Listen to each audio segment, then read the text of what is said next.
Bismillahirrahmanirrahim.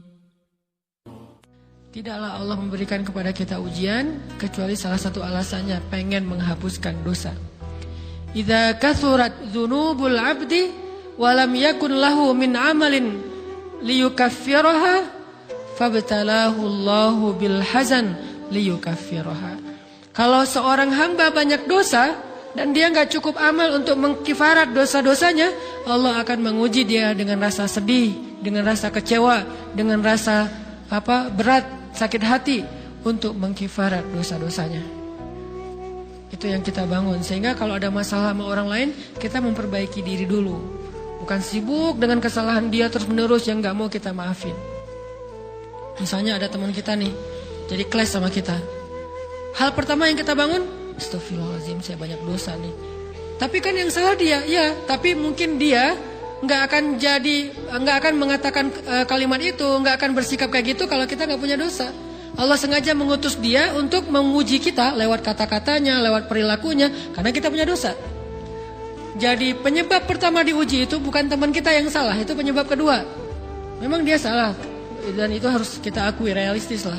Dia salah, dia nggak pas, dia nggak bijak, dia apa? Oke.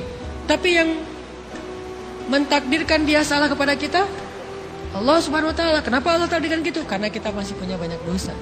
Allah kirim kita ujian, bisa manusia, bisa alam, bisa dalam diri kita sendiri. Itu semuanya adalah cara Allah untuk menguji kita dan membersihkan dosa-dosa kita. Ini yang kita bangun pertama. Yang kedua,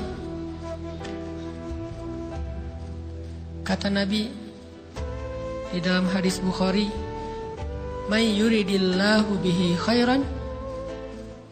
Yang terkenal kan yufaqihu fiddin, itu yang terkenal. Ternyata ada dua modelnya. Ada may yuridillahu bihi khairan yufaqihu fiddin.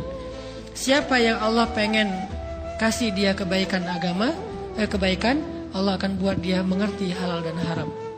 Itu berarti Allah sayang sama dia. Ini satu model hadis. Ada model yang kedua, mirip redaksinya.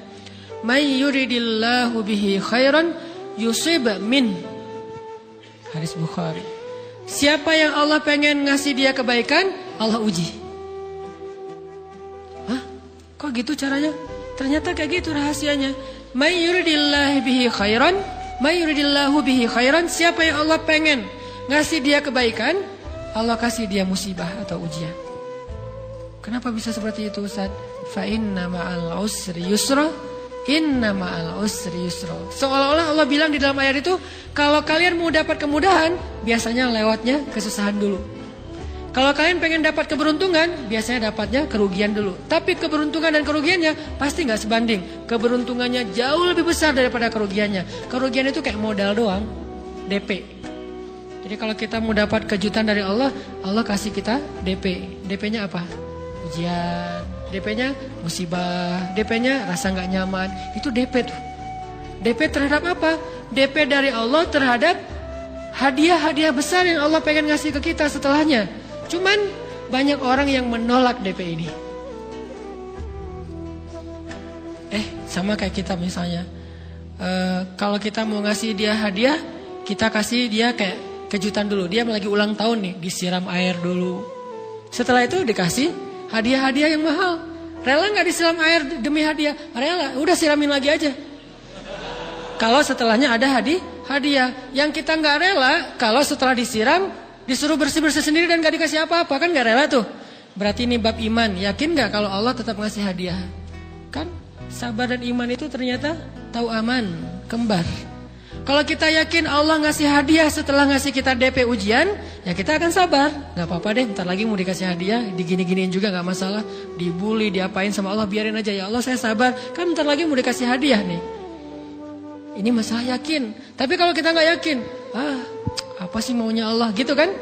Begitu kalimat ini keluar, maka yang muncul setelahnya adalah mengeluh, berputus asa, dan gak akan sabar menghadapi ujian. Ujian, kata Nabi, may yuridillahu bihi khairan. Siapa yang Allah pengen kasih hadiah, siapa yang Allah pengen kasih kejutan, siapa yang Allah pengen kasih pertolongan, siapa yang Allah pengen kasih kebaikan, yusib min. Allah akan uji dia dulu. Ini sunnatullah. Sehingga kalau kita lagi diuji, yang kita lihat jangan ujiannya, apa setelah itu. Gimana ngelihatnya Ustaz nggak kelihatan? Dengan mata hati. Istafti qalbak, tanya kepada hatimu, kelihatan nggak? Dengan mata hati. Gimana ngelihat dengan mata hati? Dengan iman. Saya percaya Allah pasti ngasih kebaikan setelah ini. Orang Allah sendiri yang ngomong, nggak ada satu huruf pun di Al-Quran yang salah, apalagi satu ayat, apalagi 2 ayat. Fa inna ma'al usri yusra, ditegesin lagi, inna ma'al usri yusra. Tapi usr dulu, baru yusr. Dikasih kesusahan sedikit, dikasih kemudahan yang banyak. Dikasih kesusahan sedikit, dikasih kemudahan yang banyak. Ini yang kita coba bangun tajdidul iman, bangun memperbarui yakin. Sehingga ketika kita diuji, sedih, wajar. Mengaduh sedikit bukan mengeluh ya. Kalau mengeluh kan nyalahin Allah. Kalau ngaduh, yang namanya orang dicubit kan itu ngaduh. Tapi kalau apa sih maunya Allah? Nah itu ngeluh. Antara mengadu dengan mengeluh berbeda. Mengaduh itu manusiawi. Sedih itu manusiawi. Air mata bahkan bukan hanya manusiawi, itu rahmat dari Allah. Orang yang gak bisa menangis itu yang bahaya. Kalau kita masih bisa menangis, berarti kita masih peka hatinya. Bukankah anak kecil paling sering menangis? Berarti hatinya peka. Siapa lagi selain anak kecil yang paling sering menangis? Cewek. Cowok itu emang gak punya perasaan, makanya jarang nangis. Cewek dikit-dikit nangis. Jangan bilang, cemen banget sih nangis, cengeng apa. Enggak, karena dia perasaannya lebih peka dari kita. Itulah kenapa Allah menitipkan bayi kepada perempuan. Kalau dititipin ke laki-laki, hancur. Di balik kepekaan perempuan, di balik sensitifnya perempuan, di balik perasaannya yang luar biasa, di situ Allah Subhanahu wa taala menitipkan amanah, dia yang paling baik dalam merawat bayinya. Perempuan secara umum mungkin lebih banyak bicara daripada laki-laki ya. Walaupun ada orang yang perempuan pendiam banget, ada yang nggak ngomong sama sekali, misalnya diem-diem aja, ada. Tapi secara umum perempuan lebih banyak berucap daripada laki-laki. Emangnya ini kekurangan? Bukan. Ini kelebihan. Kalau dia berikan itu dalam hal yang tepat. Apa yang tepat? Mendidik anak. Justru karena perempuan banyak ngomong, lebih baik dalam mendidik anak daripada laki-laki. Laki-laki itu kurang mendidik, kurang mengedukasi kepada anak dengan usia tertentu karena dia jarang memahamkan. Salah hanya marah, salah hanya ditegur. Kalau ibunya jelasin, gini sebelum tidur ibunya yang ceritain banyak cerita. Saya sendiri ngalamin. Sering mana seorang ayah sama ibu interaksi sama anak dalam bentuk verbal. Sering ibu. Jadi menangis itu rahmat dari Allah. Gak apa-apa, nangis saja. Dan itu tidak disebut mengeluh. Kamu kok nangis? Kan orang Islam harus sabar. Emangnya nangis dengan sabar itu bertolak belakang? Sabar tetap sabar. Ya nangis jalan aja terus nangis. Nangis pakai nangisnya nggak cuma nangis doang, emotikonnya juga nangis, berderai-derai gitu. Sampai air matanya menggenang gitu kan ya. Boleh lah. Ditambah lagi dengan visual menangisnya, posting bahwa dia lagi tertusuk duri dengan postingan kaktus atau apalah. Dia pengen share ke semua orang bahwa saya sedang sedih. Sehingga nanti ketika ada orang yang menghibur dia dengan sedikit kata-kata yang sabar ya segala macam, makin berderai-derai. Itu belum jadi. Kecuali dia keluarkan kata-kata mengeluh, baru dia disebut orang yang banyak mengeluh, berputus asa. Kalau mengaduh, wajar. Walaupun ada nabi udah diuji berat gak mau mengaduh, apalagi ngeluh. Zakaria digergaji, mengaduh aja enggak. Kenapa? Karena kata malaikat, kalau kamu mengaduh sedikit aja, maka Allah Subhanahu wa taala akan menghancurkan kaum ini. Dia kasihan kepada kaumnya, enggak mau mengaduh. Satu-satunya orang yang kita tidak boleh mengaduh hanya orang tua. Atau itu mengeluh kalau untuk orang tua. Kalau yang lain enggak disebut mengeluh. Kalau ke teman, malas enggak apa-apa. Jangan sering-sering tapi. Apaan sih? Ke teman boleh. Tapi ke orang tua, saja, itu bukan lagi mengadu, itu sudah mengeluh. Khusus untuk orang tua. Kalau diantara manusia. Kalau kepada Allah dan Rasul, pastinya lebih dari itu. Ketika kita diam saja, tidak langsung beranjak sami'na wa ata'na labbaika ya rabbi wa sa'daik, enggak memenuhi panggilan Allah, itu sudah disebut bagian dari kufur ingkar.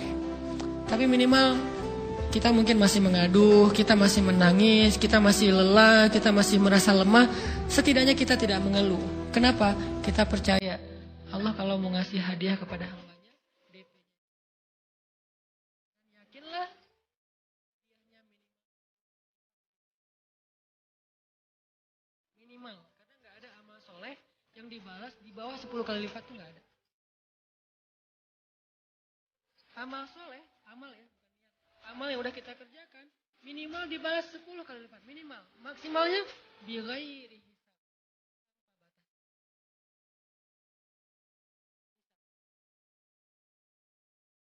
Sedekah, tapi tetap aja ayat sedekah di akhirnya ujung-ujungnya apa? Bighairi hisab juga kan? Berarti sedekah itu minimal dibalas 700 kali lipat, minimal.